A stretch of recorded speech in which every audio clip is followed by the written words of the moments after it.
காலையில் எந்திரிக்கும் போது நல்ல ஒரு ஜாலியான மூடாக இருந்த மாதிரி இருந்துச்சு. என்ன ரீசன் பார்த்தீங்கன்னா, சுற்றி சுற்றி கல்யாணம் அப்படிங்கிறதுனால நல்ல நல்ல பாட்டாக ஓடிட்டு இருந்துச்சா. காலையில் 5:30 மணிக்கு நல்ல ஒரு பாட்டை கேட்டுட்டேன்னா இன்னைக்கு ஃபுல்லாக பாருங்க இதே பாட்டு தான் என் மனசில் ஓடிட்டே இருக்கும். இசைன்னு ஒன்று இல்லைன்னா இந்த உலக மக்கள் நம்மளாம் எப்படி இருப்போம்னே தெரியல. எவ்வளோ கஷ்டம் கவலையாக இருந்தாலும் நல்ல நல்ல பாட்டை கேட்கும் போது மனசு அப்படியே கொஞ்சம் ரிலாக்ஸ் ஆகிடுதுல. அப்புறம் ஒரு சில டைமில் எப்படா இந்த இசையெல்லாம் கண்டுபிடிச்சாங்க, எப்படா இந்த பாட்டெல்லாம் கண்டுபிடிச்சாங்கன்னு நானும் ரொம்ப யோசிச்சுட்டே இருப்பேன்.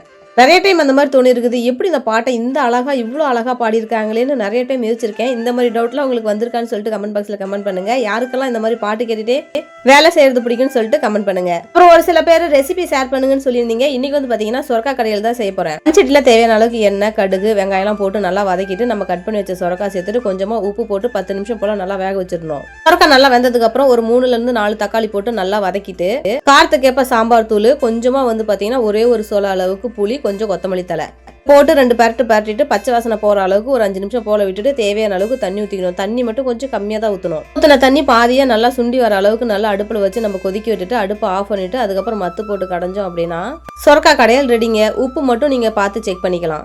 இந்த சொரக்காய் கடையில விடவே எனக்கு வந்து கத்திரிக்காய் கடையில் ரொம்ப பிடிக்கும். இது கூட வந்து பார்த்தீங்கன்னா இன்னைக்கு அவரைக்காய் பொரியல் செஞ்சிருந்தேன். அப்புறம் அப்பளம் கொஞ்சம் பொரிச்சு கொடுத்துருந்தேன். மற்ற டைம்லாம் ஏதாவது ஒரு வேலை செய்வான். ஆனால் அந்த ஸ்கூல் போகிற டைமில் மட்டும் எந்த வேலையுமே அவனால் செய்ய முடியறதில்ல. வர வர அவங்க அப்பாவும் அப்படி ஆயிட்டாரு. அதாவது அவங்க மேலே தப்பு இல்லை, ஆனால் அவங்க தூங்கி எந்திரிக்கிறதுக்குள்ள எல்லா வேலையும் நான் ஃபினிஷிங் பண்ணிடுறேன். எல்லா வேலையும் நாமளே செஞ்சுட்டு அவங்களையா செய்யலன்னு குறை சொல்லணும். இன்னும் அட்வான்ஸாக எல்லா வேலையும் முடிஞ்சதுனால வாட்டர் பாட்டிலுக்கெல்லாம் தண்ணி நானே ஊற்றி கொடுத்து அனுப்பி விட்டுட்டேன். இப்போ கல்யாண முகூர்த்தம் அப்படிங்கிறதுனால பூ ரேட்லாம் எங்கேயோ போயிடுச்சு. குண்டுமல்லி பூ வந்து பார்த்தீங்கன்னா மொளம் 150 ரூபா சொன்னாங்க இன்னைக்கு. உங்கள் ஊரில் என்ன ரேட்டுன்னு சொல்லிட்டு கமெண்ட் பாக்ஸில் கமெண்ட் பண்ணுங்க.